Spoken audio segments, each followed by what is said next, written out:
Malaysia প্রবাসী ও বরিশালের গৌরনদী উপজেলার বাসিন্দা সোহেল খলিফাকে বিয়ের ২ বছর পর এই প্রথম স্বামীর সঙ্গে শ্বশুরবাড়ি বেড়াতে এসেছেন এক মালয়েশিয়ান তরুণী। এ উপলক্ষে সোমবার রাতে গায়ে হলুদ ও মঙ্গলবার ৩রা জুন দুপুরে প্রবাসী সোহেলের নাঠই গ্রামের বাড়িতে বৌভাতের আয়োজন করা হয়। এ সময় আমন্ত্রিত অতিথি ও গ্রামবাসী এ দম্পতিকে এক নজর দেখার জন্য ওই বাড়িতে ভিড় জমান।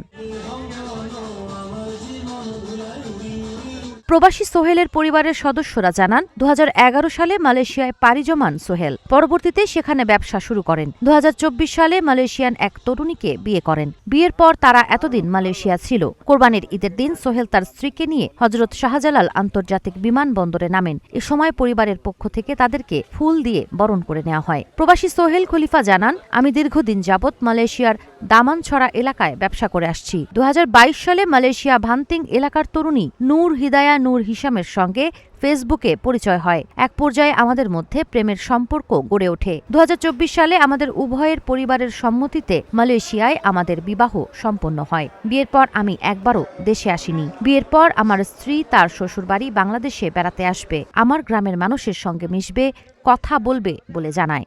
যে কারণে ২ সপ্তাহের জন্য স্ত্রীকে নিয়ে বাংলাদেশে বেড়াতে এসেছি। এতে আমাদের ২ পরিবার খুব খুশি হয়েছে।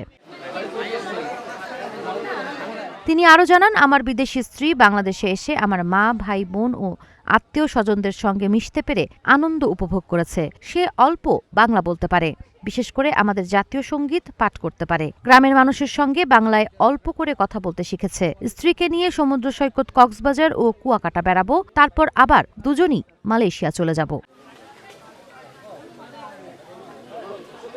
গৌরনদী মডেল থানার ওসি তারিক হাসান রাসেল জানিয়েছেন, লোকমুখে জানতে পেরেছি মালয়েশিয়া থেকে এক তরুণী তার স্বামীর সঙ্গে নাঠই গ্রামে এসেছেন। সেখানে বিদেশি তরুণীকে দেখতে লোকজন ভিড় জমাচ্ছে। তাদের যেন কোনো প্রকার অসুবিধা না হয় সেদিকে আমি নজর রাখছি।